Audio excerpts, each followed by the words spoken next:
Denle un aplauso ahorita, por favor.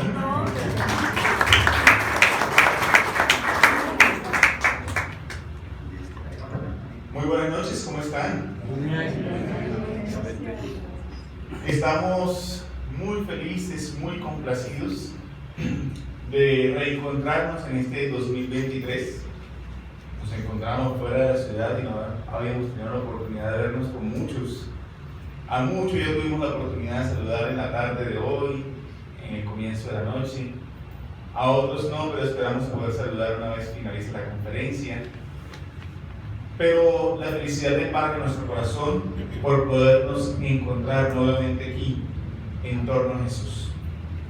Así que desde ya, y en nombre del Centro Espírita Luz de Amor, en este 2023, deseamos para todos paz y bien en el corazón, y que este año sea, sin lugar a duda, un año de transformación interior, que consideramos es el mejor deseo que todos podemos guardar en el corazón. Como decía la presentadora Norita hace algunos momentos, a quien agradecemos de estar aquí, valiosas trabajadoras de Espírita, en la conferencia de hoy nos corresponde hablar: seguidme, conozco el camino. Creo que hasta ahí todos tenemos alguna idea de quién dice esas palabras, ¿cierto? Jesús. Cabría una segunda pregunta: ¿hemos hecho lo que está en amarillo? Seguidme. A ratos. Y la tercera y última pregunta: ¿estamos seguros de lo que está en blanco? ¿Que Él conoce el camino? Entonces, ¿por qué no hemos hecho lo que está en amarillo?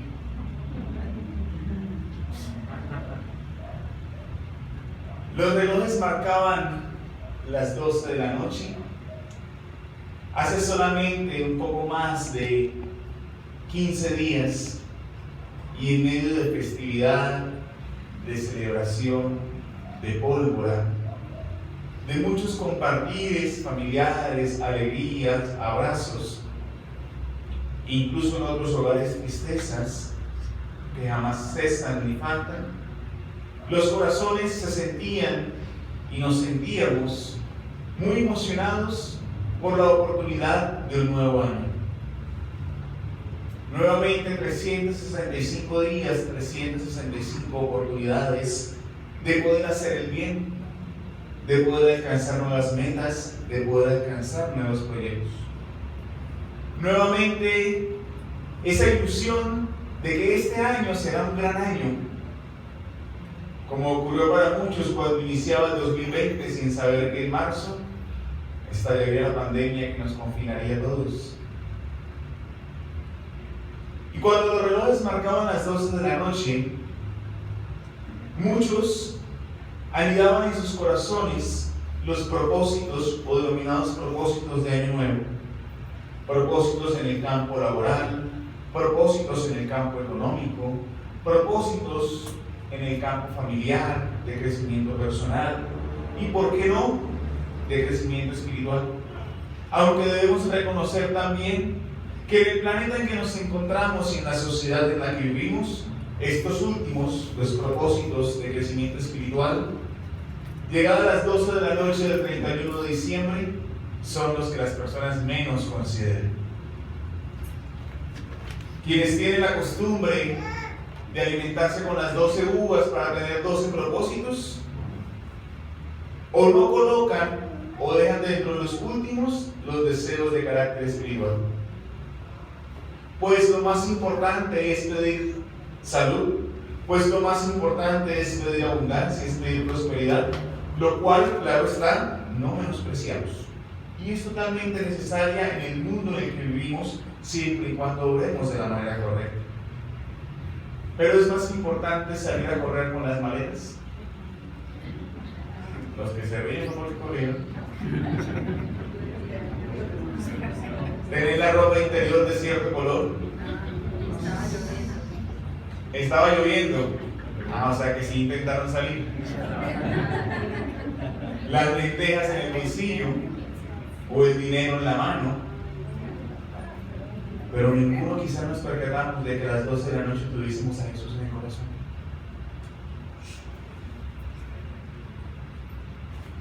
Y ahí ya nos reímos, ¿cierto? No es un juzgamiento, ni mucho menos.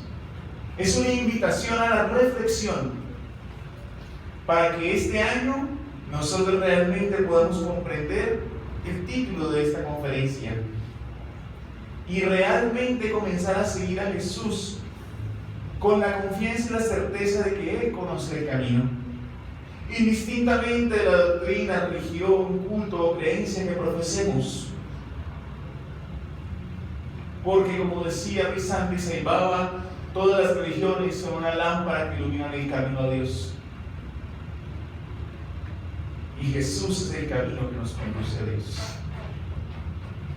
Pero, continuando con los deseos de Año Nuevo, los primeros días en que muchos aprovechaban para compartir, viajábamos, estábamos con los familiares, con los amigos, muchos también se daban cuenta de que grandes avances se producían apenas en los primeros días del año.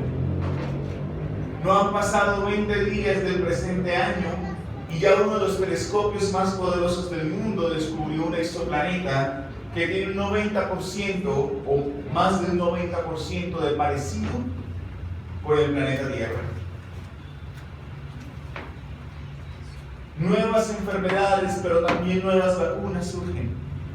Nuevos cambios se afrontan y, sin embargo, la creencia mayoritaria en la criatura humana es que nosotros, con los avances que produciremos este año y que ya hemos producido en los años anteriores, pareciéramos tener el mundo en las manos.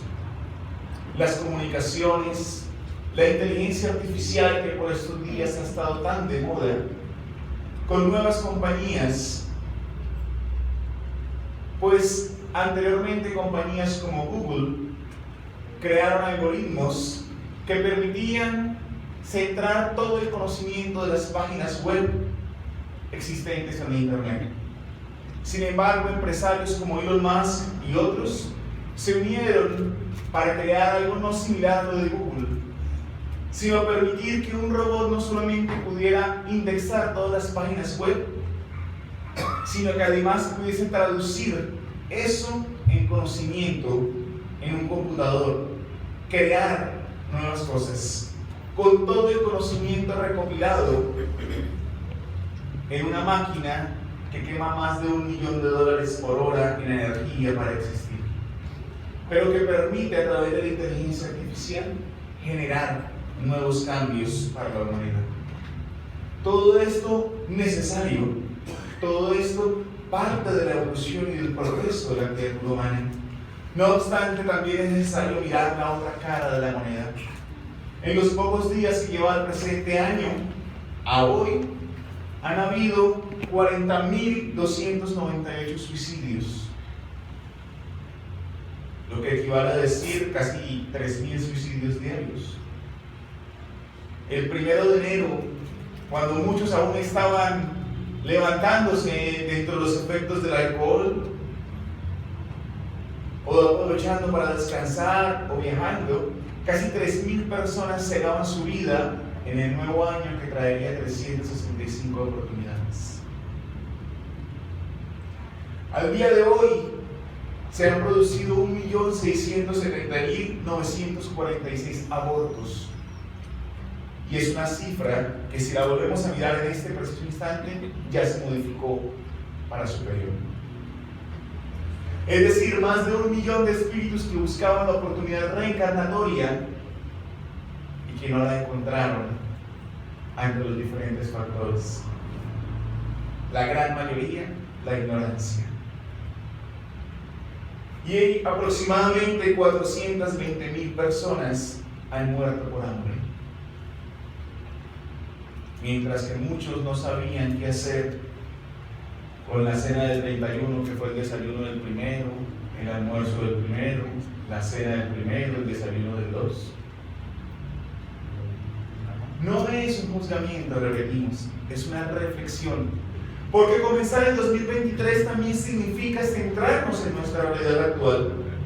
para poder entender por qué si Jesús hace más de 2000 años nos viene diciendo seguidme, nosotros más de 2023 años después estamos todavía preguntándonos por qué no lo hemos hecho. Y a medida que el mundo avanza, que el planeta cambia y que evoluciona en diferentes aspectos, como ya dijimos, todos necesarios, el ser humano necesita cada vez más y con más asiduidad encontrar caminos, encontrar un rumbo certero. ¿Por qué se producen todas estas cifras que vemos anteriormente? ¿Qué produce que en pocos días más de 40,000 personas hayan atravesado la puerta de la inmortalidad? Muy seguramente el sufrimiento.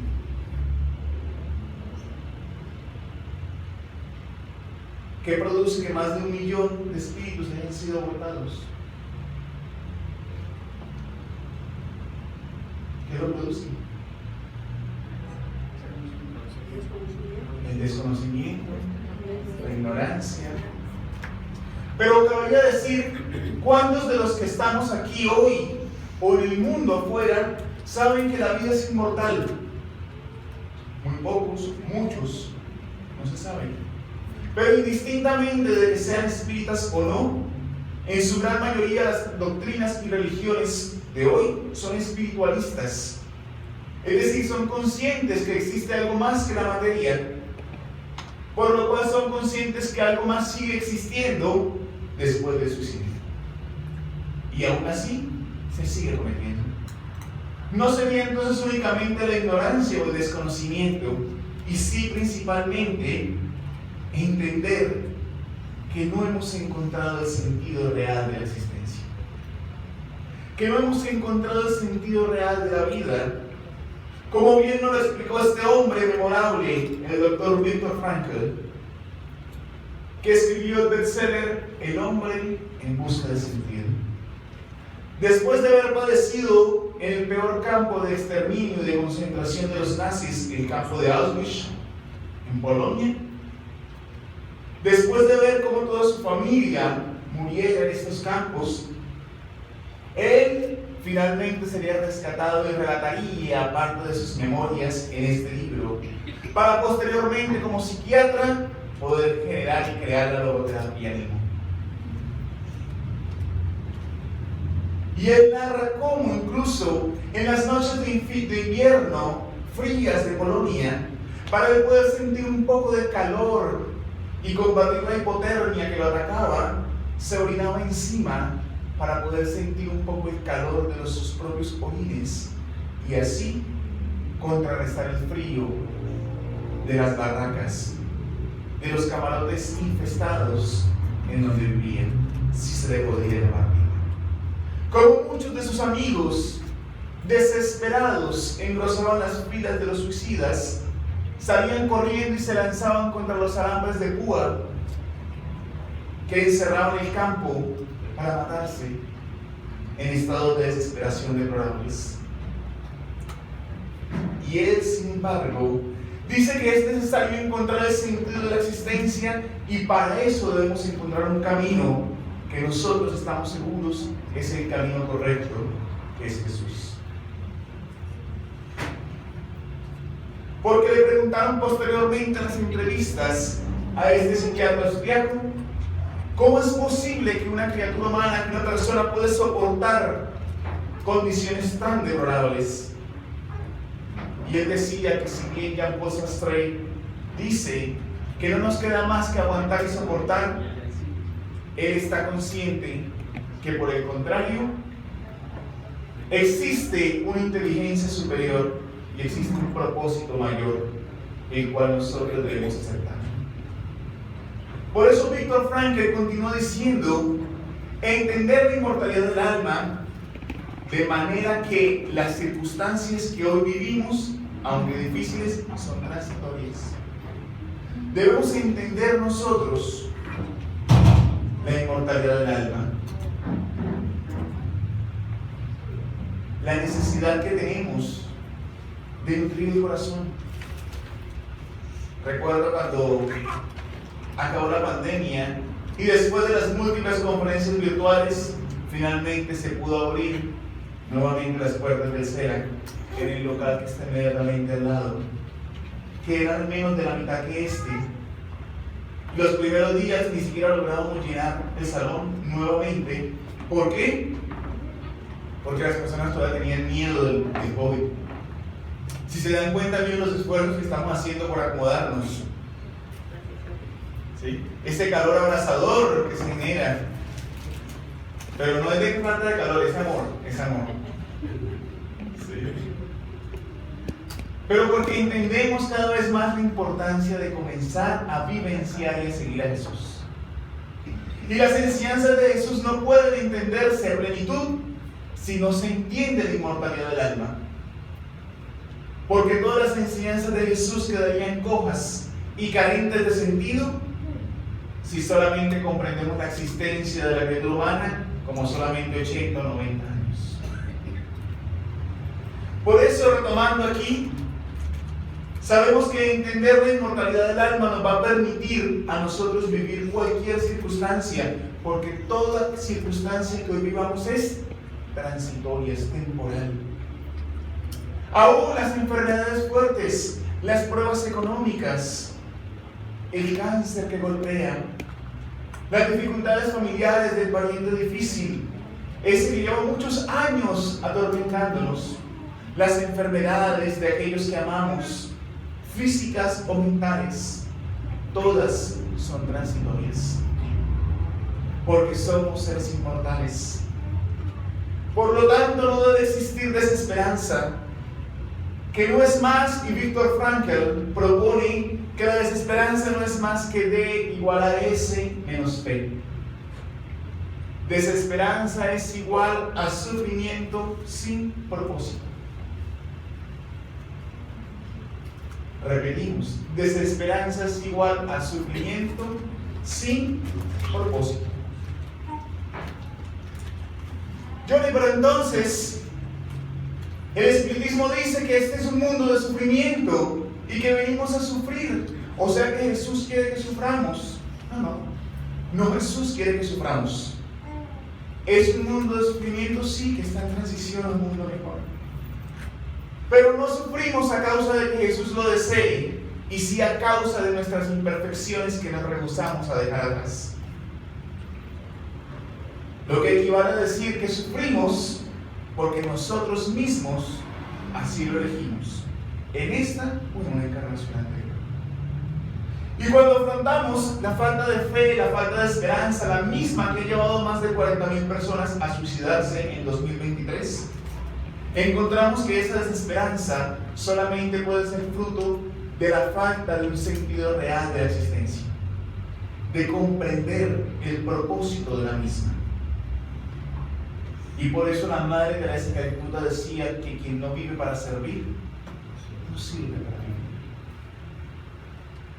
Porque no es más el propósito de la existencia que el amor, que transformado en acción se convierte en caridad, en servicio, en transformación moral.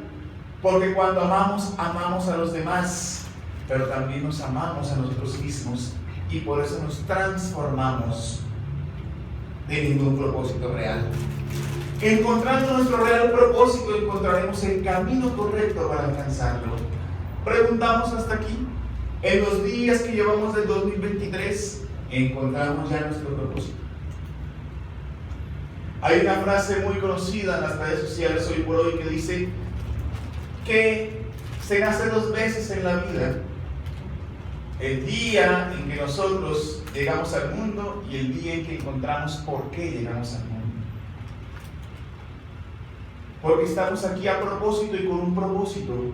La pregunta es si ya lo encontramos. O simplemente somos víctimas de las circunstancias y así nos sentimos. Porque cuando eso ocurre, es cuando no tenemos un camino ni una brújula certera.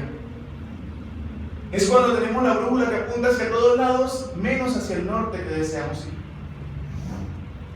Por eso Juana de Ángelis dice que cuando el sufrimiento llegue por el norte, cuando el dolor nos acerque por el sur, Cuando las dificultades se aproximan a nosotros por el oriente y las calamidades por el occidente, recordemos que la ayuda viene de lo alto,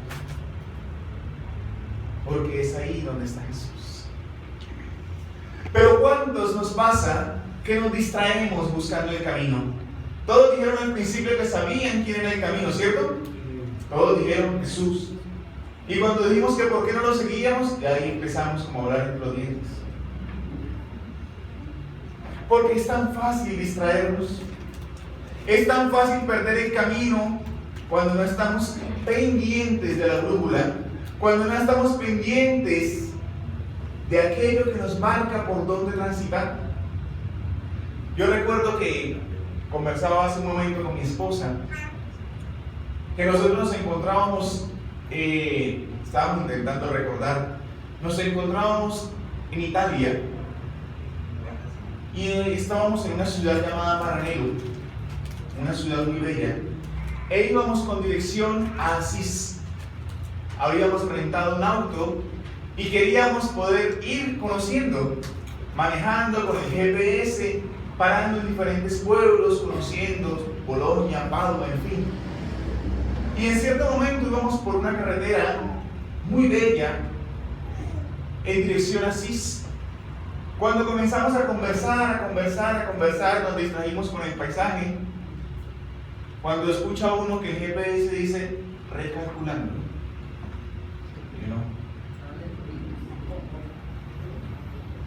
volvíamos a mirar el GPS y teníamos que haber doblado a la derecha como 40 minutos atrás.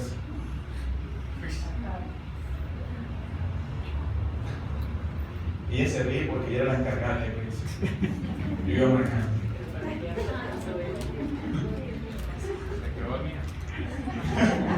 Se quedó dormida. No, íbamos hablando y nos distrajimos.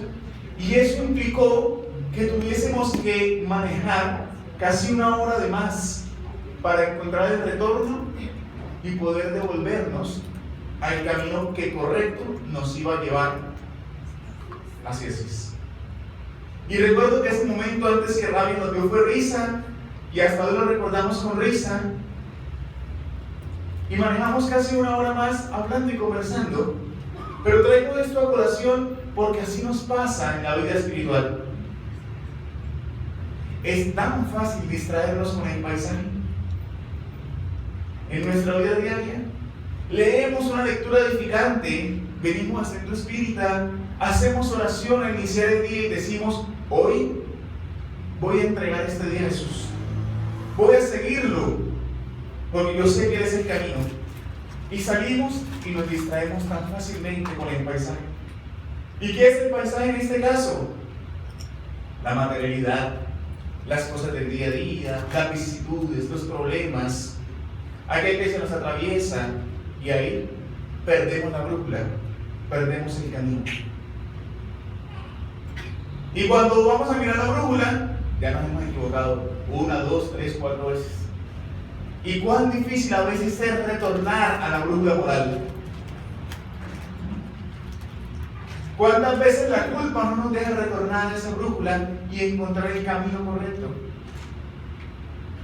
Pero es porque leemos, hacemos la oración, asistimos al centro espírita, queremos entre comillas seguir el camino, pero no seguimos ese modelo que es Jesús.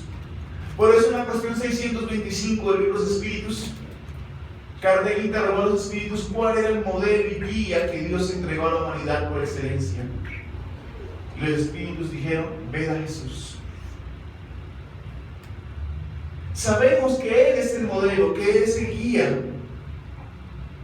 pero estamos buscando quién es la persona más de moda en las redes sociales, quién es el influencer con más seguidores, quién es la persona que ha hecho esto o aquello, porque por este deportista es que nos regimos, por este cantante, por este actor, por este influencer, por ahí es que nos regimos y los tomamos como modelos. Ay, vi que tal actor tiene tal camisa y entonces yo voy a ponerme tal camisa. Así no me guste, pero es que es lo que está de moda, ¿sí o no? Vemos, hoy es una sociedad Lo vemos incluso desde los niños chiquiticos. Los niños chiquiticos en los cuales buscamos impartirle normas sociales de moda, alejadas totalmente de los valores reales y de la brújula que es Jesús. Y cuando eso pasa, que a todos nos pasa, no hacemos más que personificar diariamente una escena que a mí me parece bellísima de enseñanza, pero que nosotros saltamos de personaje en personaje diariamente, a falta de regirnos por el camino correcto, a falta de regirnos por el camino adecuado. ¿Quién reconoce esta escena? Se encontraba en el campo de los olivos cuando lo fueron a apresar, ¿recuerdan? Pedro, víctima de su temperamento, desenfundó su espada y cegó la oreja de uno de los guardias, a lo que Jesús rápidamente le dijo: Pedro, quien por espada mata, por espada muere. Y colocando la mano en el rostro de aquel guardia que venía a apresarlo para crucificarlo posteriormente, Jesús detuvo la hemorragia. Hay un error histórico en el cual las personas dicen: no, Jesús volvió y le pegó la oreja. Jesús lo que hizo fue detener la hemorragia con el magnetismo. No devolvió el miembro amputado. Y eso tiene una explicación que en otro momento compartiremos. Después de pasar una noche bastante difícil, en donde el único que tuvo el coraje y el valor de ir a buscar a su madre y contarle lo que estaba ocurriendo era un jovencito de menos de 20 años, Juan, que corriendo a la casa de María le contó que habían apresado a su hijo y la acompañó toda la noche buscando a ver dónde lo tenían apresado. Incluso cuando María se atrevía a preguntar a los guardias romanos en las cárceles, en cierto momento un guardia lo bofeteó, tirándolo al suelo y reventándole el rostro a María. Y mientras ella se limpiaba la sangre, pasó toda la noche buscando a su hijo que había sido apresado. Después de nadie querer tener la responsabilidad del Mesías que había sido apresado, lo llevan a donde este hombre, que era ¿quién? Pilatos. Pilatos, que era un hombre bastante licencioso, con una fragilidad moral muy alta, y una esposa que lo amaba, pero que era un espíritu mejor que él, que buscaba encaminarlo, pero él no se dejaba, que había soñado la noche anterior incluso con Jesús y con los acontecimientos previos. Y Pilatos, al no saber qué ocurría, entonces, al no saber qué hacer, se para allí y ante la multitud enardecida se le ocurre algo sencillo: traer a alguien que él estaba seguro que la multitud quisiera matar, y así proponer un canje ante la multitud. Ya se habían colocado algunos castigos a Cristo, y entonces Pilatos allí, viendo a todos, manda a traer a un hombre que había sido acusado de ladrón y que estaba involucrado en la muerte de un hombre sin conocerse las circunstancias exactas de ese homicidio. Un hombre que era detestado por todos allí, y ofrece un intercambio por ocasión de la fiesta de Pascua. Se liberaría uno de los dos y propone entonces: Yeshua de Nazaret, Jesús de Nazaret, o la historia de Día Barrabás. Pero si vamos a ser más correctos con la historia, el intercambio que propuso Pilatos era Yeshua de Nazaret o Yeshua Barrabás. Dos Jesús que pongo para ustedes: Yeshua Barrabás o Yeshua de Nazaret o Barrabás. Dos Jesús para que ustedes escojan a cuál liberamos y a cuál imponemos la pena máxima. Y la multitud enardecida hizo lo que la historia ya conoce. Pero traemos esta escena a colación hoy, porque cuando nosotros perdemos esa brújula que hablábamos anteriormente, somos como cualquiera de esos personajes. Y día a día somos como cualquiera de esos tres personajes. Oramos, hacemos el Evangelio, queremos transformarnos moralmente y buscamos parecernos a Jesús, al primer personaje de la historia. Buscamos parecernos a Cristo. ¿Y cuán difícil es? Pero entonces vienen los problemas, vienen las dificultades, y aún sabiendo cuál es el camino correcto, optamos por la posición de Pilatos, cuando se lavó las manos y dijo: no es mi responsabilidad, es culpa del pueblo. Él se lavó las manos queriendo limpiar la sangre de sus manos, pero jamás la pudo limpiar de su alma, razón por la cual finalmente se suicida lanzándose a un volcán activo, ante la culpa que carcomía su alma. Pero somos nosotros también muchas veces en el día que sabemos el camino correcto, pero actuamos con la cobardía moral que representa Pilatos. Yo sé qué es lo que debo hacer, pero es que no fue mi culpa, fue culpa del otro. ¿Sí o no? Yo quería hacer bien, pero es que las circunstancias me lo impidieron. Es la cobardía moral. Y en otros momentos, cuando nos dejamos llevar más por las pasiones y perdemos casi en su totalidad la brújula, entonces somos como Barrabás, sumidos en las pasiones, en los vicios. Y cuando hoy decimos que somos como Barrabás, la gente: ay, no, como Barrabás yo.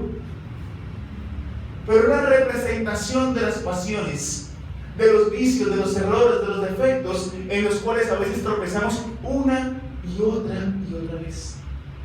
Y pareciera que nos acomodamos con la piedra, en lugar de quitarla del camino.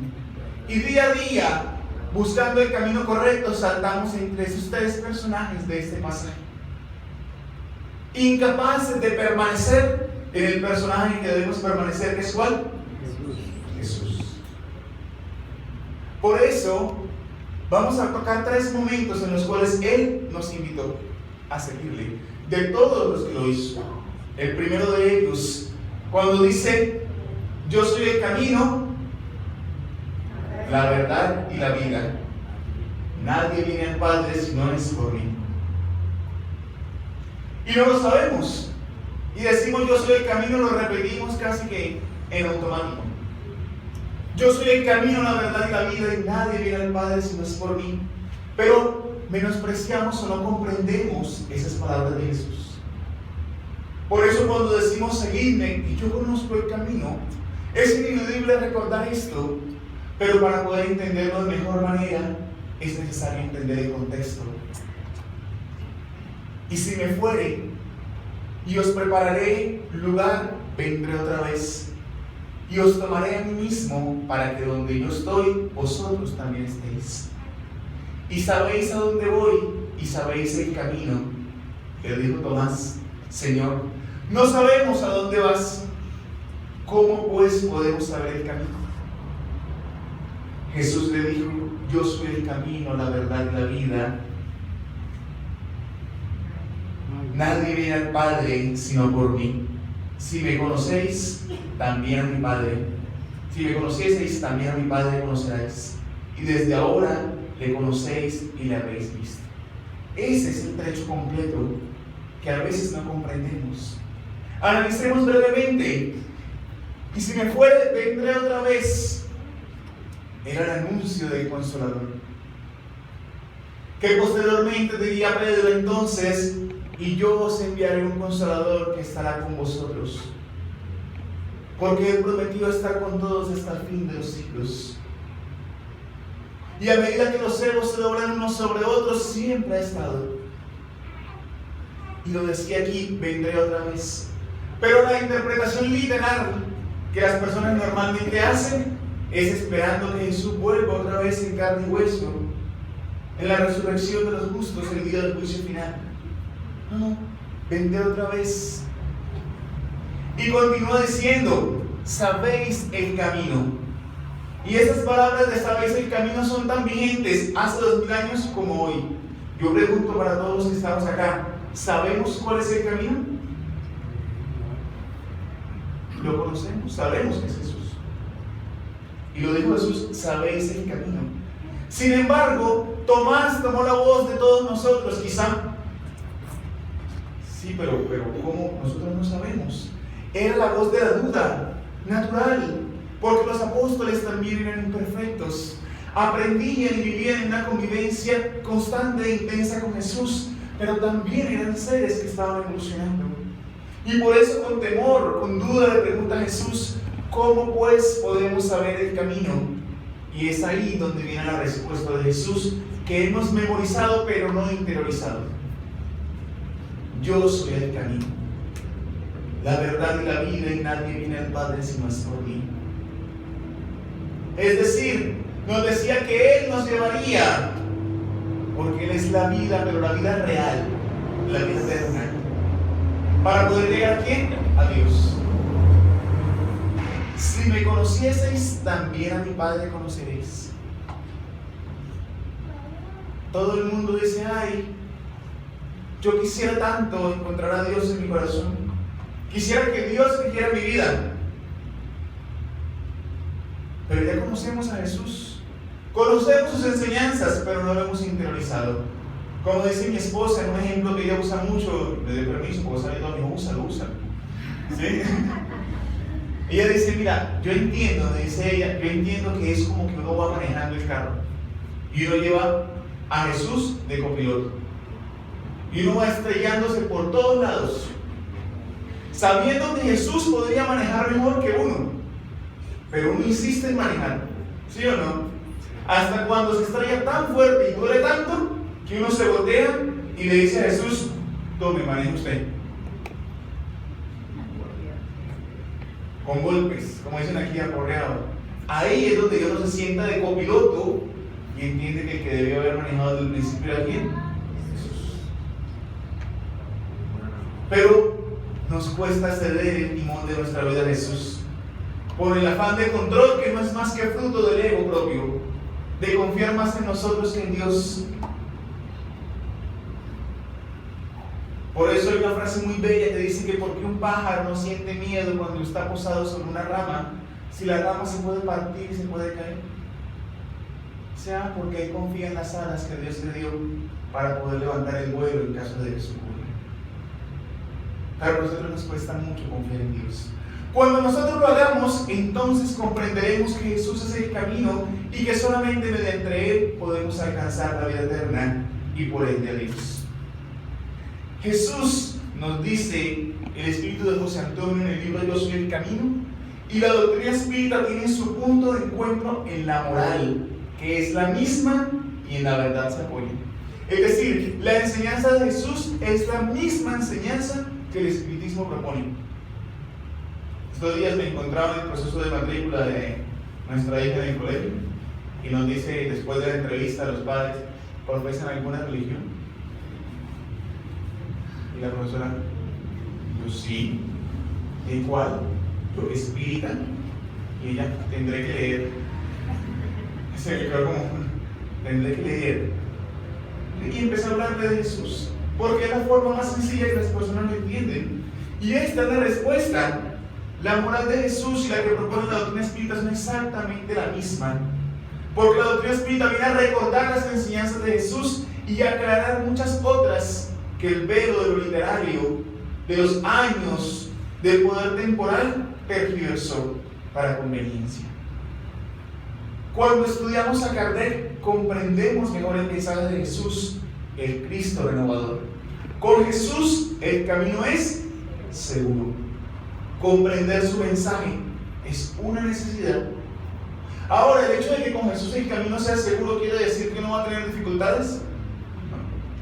Seguridad no es sinónimo de que vamos a ir suavecito, sin problemas.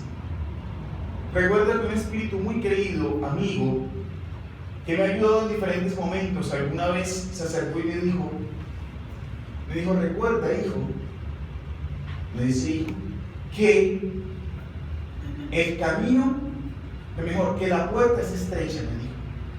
Recuerda que la puerta es estrecha y el camino es espinoso.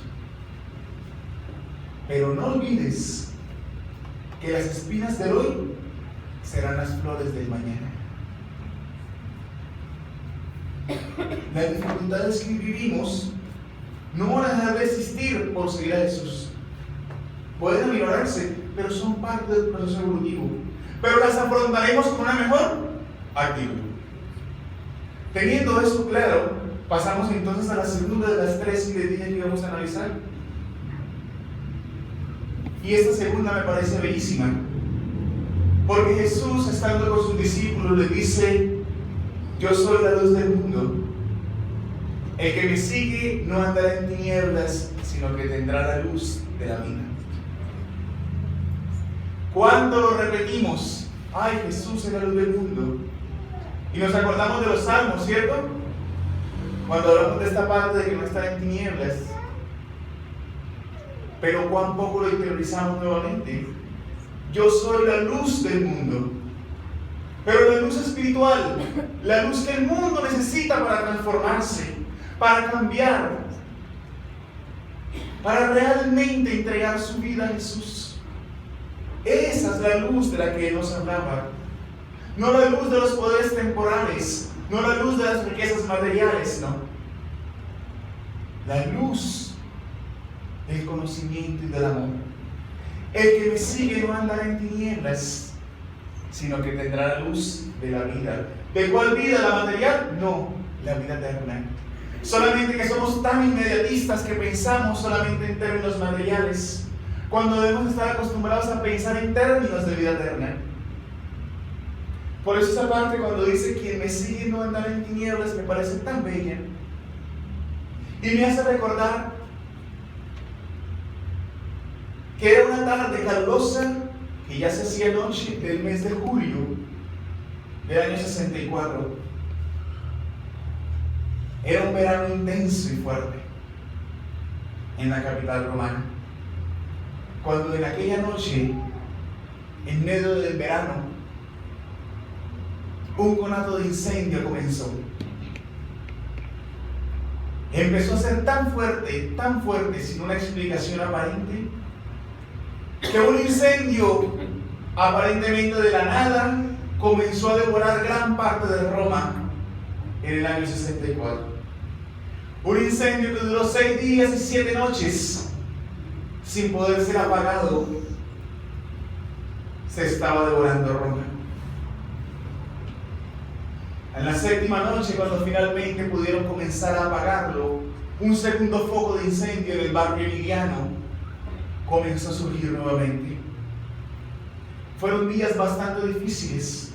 Las pérdidas materiales eran muchas, pero lo que más hacía difícil es que tanto la plebe del pueblo romano como la clase alta de la capital del imperio exigían al emperador que encontraran a los culpables, que pagaran. Y lo peor es que ya entre la plebe, entre la muchedumbre, se decía que el culpable de aquel incendio era el mismo emperador. Así es que toda la sociedad romana empezó a presionar al emperador. Un hombre rudo, un hombre de un carácter moral realmente difícil, Nerón. Nerón había pedido a varios de sus hombres de confianza que, disfrazados de borrachos, incendiaran Roma. Y cuando todo se empezó a venir en contra, mientras él observaba el incendio desde su palacio en la colina Palatina, y tocaba la lira y cantaba mientras veía cómo Roma ardía como un psicópata, aquellos que más se acercaban a él le decían que las personas ya lo estaban culpando, que era cuestión de tiempo que le exigieran una reparación. Nerón había iniciado el incendio queriendo poder destruir parte de la ciudad para poder construir su nuevo palacio. contiguo al Coliseo Romano. Yo tuve la oportunidad de estar en la colina Palatina, en el Palacio de Nerón, y posteriormente en el que construía, fruto de ese incendio, la Domus Aurea, una verdadera ciudadela completa, contigua al Palacio Romano. Y fuera justamente allí, en medio del palacio, de la Domus Aurea y del Coliseo Romano, en esa pequeña calle que hoy está, que casi 2000 años antes, una de las mujeres que más amó a Cristo, Juana de Cusa, allí en ese punto exacto, fue enviada a la hoguera. Y cuando tuvimos la oportunidad de conocer la Domus Aurea, de caminar por esas calles y ver la ciudadela del palacio, que ya está en ruinas, pero que en ese momento se construyó, quedamos anonadados. Y entonces, en ese momento comprendimos que lo que había hecho Nerón en el año 64 había sido planificado. Porque cuando fueron a buscar quién había sido el responsable, aquellos que eran su círculo de confianza comenzaron a hablar con él, y casi que inspirándolo, él recordó que habían chivos expiatorios que podía culpar, llamados los cristianos. En ese momento, y fruto de ese incendio, él decretó que era ilícito ser cristiano formalmente, y comenzaron entonces las persecuciones a los cristianos. 249 años de persecuciones con intermitencias, algunas más suaves, otras más intempestivas, más fuertes. Solamente entre Nerón y Diocleciano murieron más de 1 millón de cristianos en las fieras, en los postes, untados de brea, que los quemaban vivos, que los despedazaban. Hasta el 13 de junio del año 313, cuando Constantino firma el edicto de Milán y convierte en ilegal ser cristiano. En esos momentos, en esos 249 años, el mundo andaba en tinieblas. Solamente lo iluminaban las hogueras, las mazmorras o prisiones en donde no había ninguna cuestión de higiene, y eran lanzados unos sobre otros los cristianos. Muchos morían en las mazmorras y se descomponían junto a aquellos que estaban esperando ser lanzados a la hoguera. Infecciones, enfermedades, amputaciones, desmembramientos. Y lo único que se mantenía intacto era el fuego de las hogueras y la fe de los cristianos. Dicen los espíritus que cuando las hogueras alumbraban la tierra, los cirios celestiales alumbraban los cielos para darle bienvenida a los cristianos. Porque mientras existían revolucionarios como lo fue Barrabás, un revolucionario terrenal, también estaba Jesús, que era un revolucionario celestial. Algunos venían emperadores temporales a proponer revoluciones de la materia, pero Jesús vino a promover la revolución del alma, para que más nunca fuese de la misma manera. Y precisamente en estos momentos de tinieblas es que Jesús más estaba con los cristianos. La fe era de aquellos que entendían que tenían dos opciones: apurar, negar a Cristo, o ser encarcelados y privados de moverse de su libertad. Ellos preferían entregarse y buscaban encarcelarse antes que negar a Jesús, porque sabían que el encarcelamiento era temporal, pero la dignidad de negar a Cristo no la querían perder para siempre. Muchos millones, se podría decir, de personas murieron en el anonimato. Solamente hasta Policarpo de Esmirna se comenzaron a documentar realmente las matanzas a los cristianos. La primera documentada fue la de Policarpo de Esmirna, un hombre de avanzada edad que es uno de los más notables ejemplos de los mártires del cristianismo.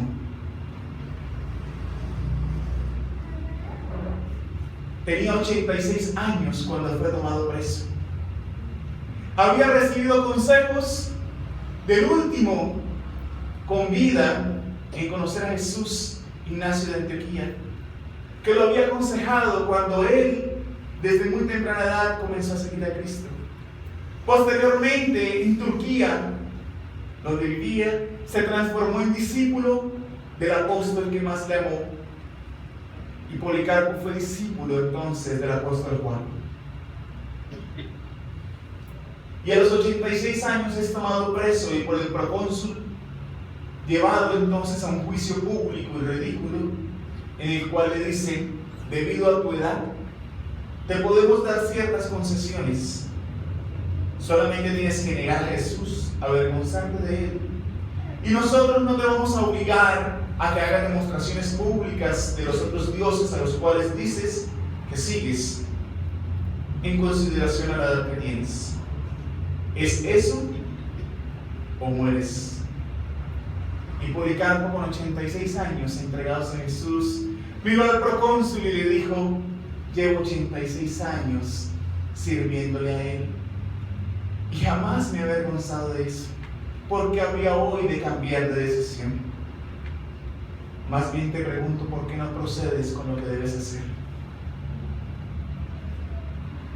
El procónsul, ofendido entonces, mandó a que el poste fuera cubierto con brea y él fuera colocado allí para ser quemado vivo.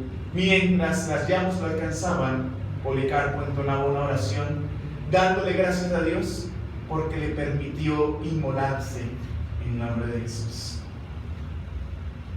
Son ellos los que entendían que Jesús es el camino y que las tinieblas del mundo son pocas, porque la luz es Jesús y viene de los cielos.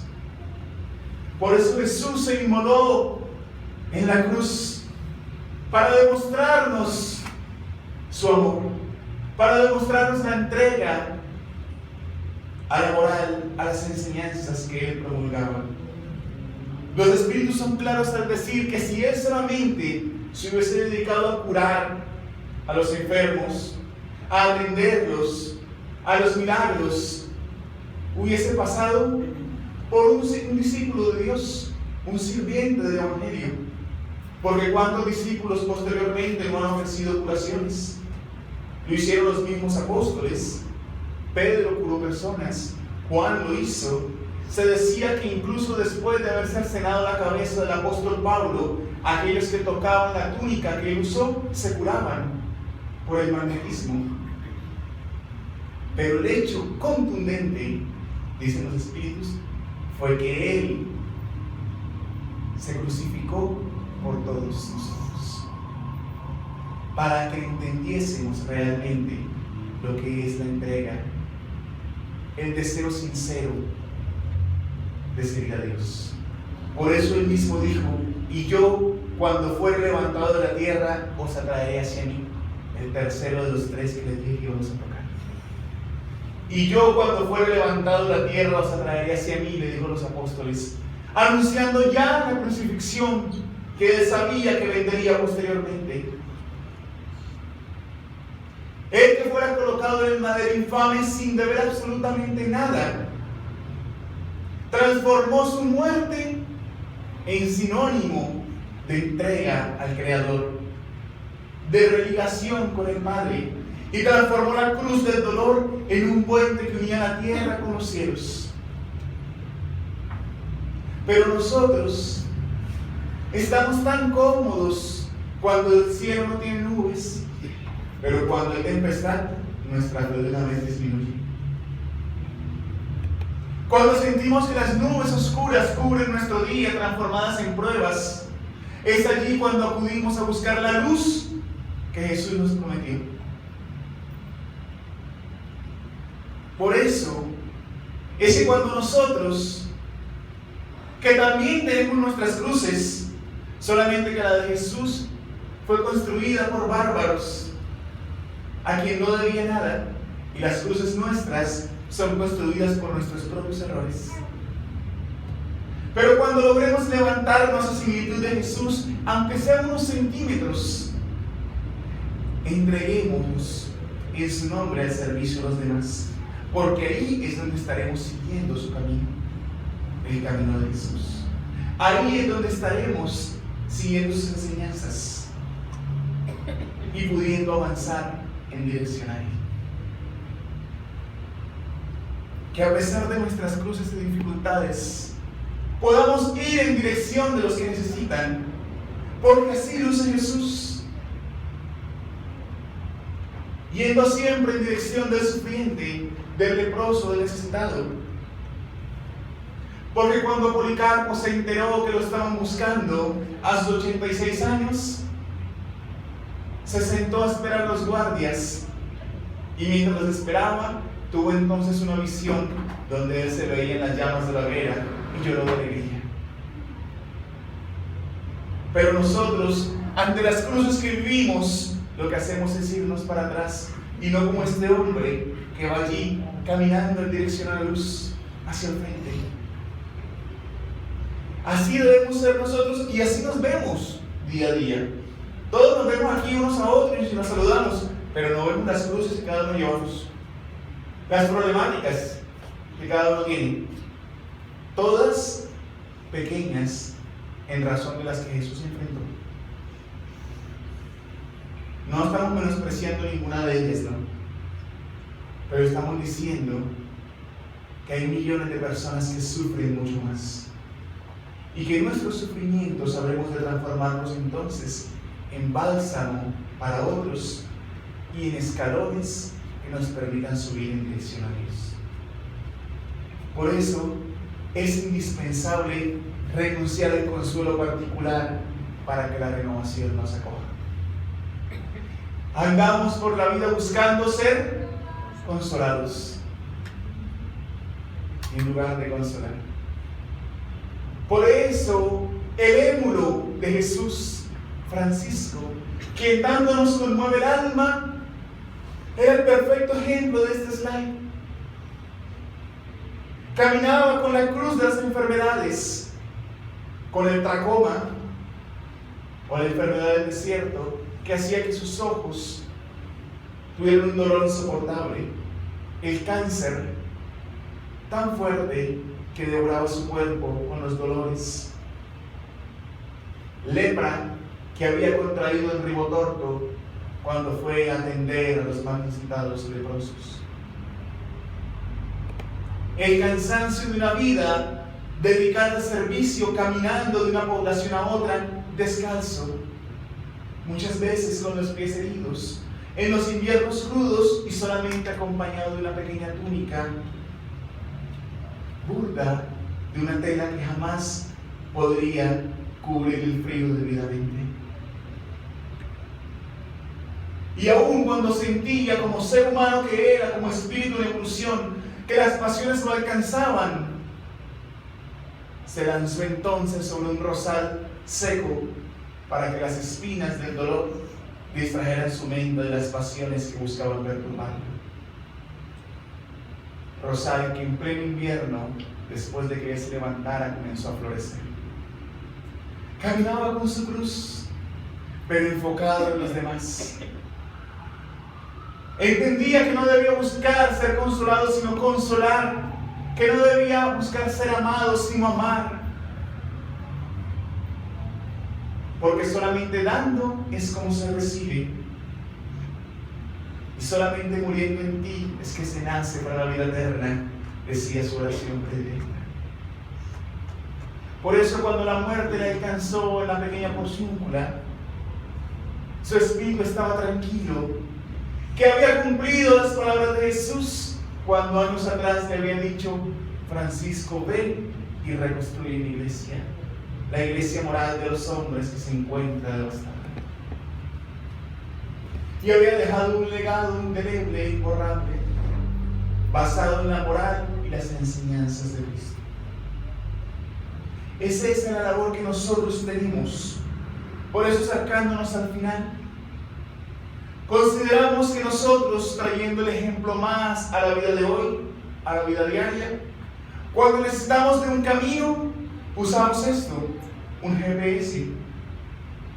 Un GPS que nos marca una ruta, que nos conduzca a un destino. Pero la invitación es a que hoy ese destino tenga el rostro de Jesús. Que ese destino que nos marca ese GPS sea Cristo. Y que así como usamos un GPS, una ruta y un destino, entendamos que ese GPS que usamos es a su vez el camino. Que la ruta es Jesús, que es la verdad. Y que la meta, el destino, es la vida eterna. Pero aquella que solamente se alcanza con paz en el corazón por el deber cumplido. Compartíamos hace unos momentos con algunos compañeros lo efímera que es la existencia, lo efímera que es la vida. No decimos que tenemos en el espiritismo la verdad, no buscamos preconizarla, y ninguna religión debe decir que la posee. Pero hace algún tiempo conversábamos con un espíritu. Bueno, se incorporó un espíritu a través nuestro que conversó con un dialogador de alguien que se había servido a Jesús en función de pastora y que realmente nos hizo reflexionar bastante, porque ella no entendía ahora en la espiritualidad por qué estaba en el estado en el que estaba. Si ella hacía todo conforme ella creía que debía, y ella consideraba que en su rol, y esto lo contamos con el debido respeto, para análisis, que en su rol ella debía disfrutar de todas las consideraciones que la comunidad entregaba, que si Jesús, decía ella, entró en un burrito a Jerusalén, los burritos de hoy eran las camionetas. Que si Jesús disfrutó de los lavados de pies, de las cenas a las cuales lo invitaban, los divanes, las uvas, porque estuvo mal que ella disfrutara entonces de las comodidades, de los lujos, frutos de la comunidad. Y porque ahora en el plano espiritual, aquellos miembros de la comunidad que habían desencarnado ya, la atormentaban diciéndole que no era pastora, sino impostora. Y no lo decimos en detrimento de ninguna comunidad en particular, no. Repetimos, lo hacemos con el respeto debido. Pero para invitar a la reflexión y a la comprensión que seguir a Jesús requiere renuncia y requiere sacrificio. Que seguir a Jesús no está al lado de las comodidades, pues para seguir a Jesús hay que incomodarnos. Y no nos referimos únicamente a lo material. Hay que incomodarnos en las pasiones a las cuales nosotros estamos acostumbrados. Hay que incomodarnos en ese ego que tenemos que dejar. Hay que incomodarnos en el egoísmo. Hay que incomodarnos en los placeres que tanto nos alejan de Él. Porque tenemos tiempo para todo menos para Jesús. Y lo cierto es que cuando el tiempo se agote en la vida material, como proceso natural que a todos nos ocurrirá, y retornemos al conocimiento más amplio de la vida inmortal, es donde comprenderemos cuán escasos fueron los esfuerzos de transformación y cuánto tiempo perdido.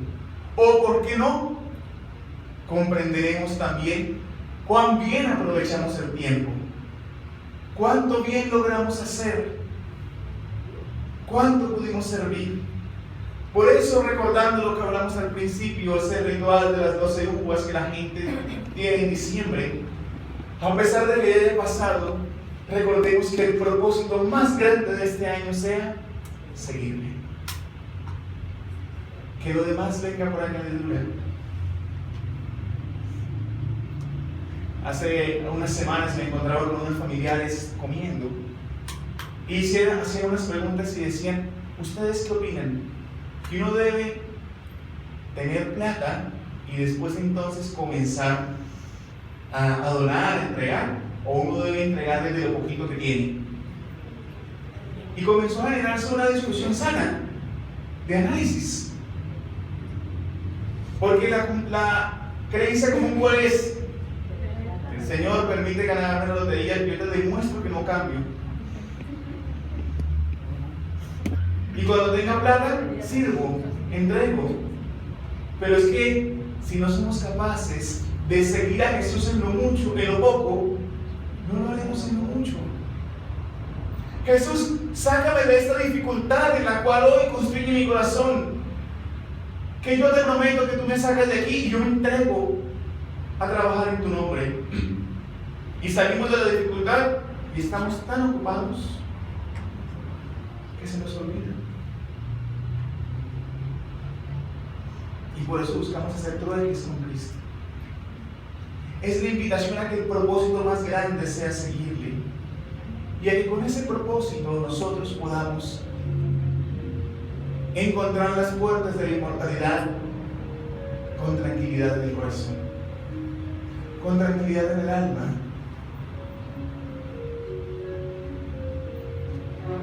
Probablemente aquí muchos estarán pensando, no es que entregarse a Jesús es difícil, toca cambiar toda mi vida. No nos referimos a la vida de contemplación, nos referimos en vivir en este mundo buscando parecernos a Jesús, con las circunstancias naturales del mundo, pero buscando seguirle. Y como sabemos que todos estamos tan lejos aún, porque aquí quien les habla quizás es quien más lejos está, recordemos estas palabras de Mei Mei para concluir. No olvidemos que el bosque surgió de las semillas casi invisibles, que el río se forma a partir de diminutos manantiales y que la luz del cielo en nosotros comienza con minúsculos rayos de amor para irradiarnos desde el corazón. No vamos a salir hoy de aquí santificados, ni mucho menos, y tampoco lo lograremos mañana. Pero como conversábamos esta tarde, todo santo tiene su pasado y todo pecador tiene su futuro. Así es que comencemos a construir nuestro futuro hoy, desde las pequeñas semillas, desde los pequeños actos que parecen invisibles, sigámosle. Desde los pequeños comportamientos, sigámosle. Desde las pequeñas y diminutas cosas que parecen no importar, allí en la aparente soledad física, no le abandonemos, porque estemos certeros de que Él jamás nos ha abandonado ni lo hará. Si nos esforzamos por hacer esto, como diría Kardec en el Evangelio según el Espiritismo, por ser hoy mejor que ayer y mañana mejor que hoy, estaremos avanzando en dirección a Él y sin lugar a duda estaremos siguiéndolo, conscientes que Él no solamente conoce el camino, sino que Él es el camino, es la verdad y es la vida. Y cuando llegue el momento final y alcancemos entonces la inmortalidad que nos aguarda, podamos con tranquilidad y paz en el corazón recordar a aquellos como Policarpo, mártires del cristianismo, que con una fe intacta en Jesús se inmolaban en nombre de Él, y nosotros, habiendo inmolado nuestros defectos, recordándolos, recordemos las palabras que ellos, los cristianos primitivos, solían decir en el circo de la ignominia antes de desencarnar. Ave Cristo. Aquellos que buscamos seguirte, te saludamos. Y nosotros entonces, recordando el Ave Cristo de los cristianos primitivos, busquemos ser los cristianos del hoy que buscamos seguir a Jesús. Que Jesús esté en el corazón de todos siempre. Muchas gracias, mucha paz para todos y dispongamos entonces para los pasos.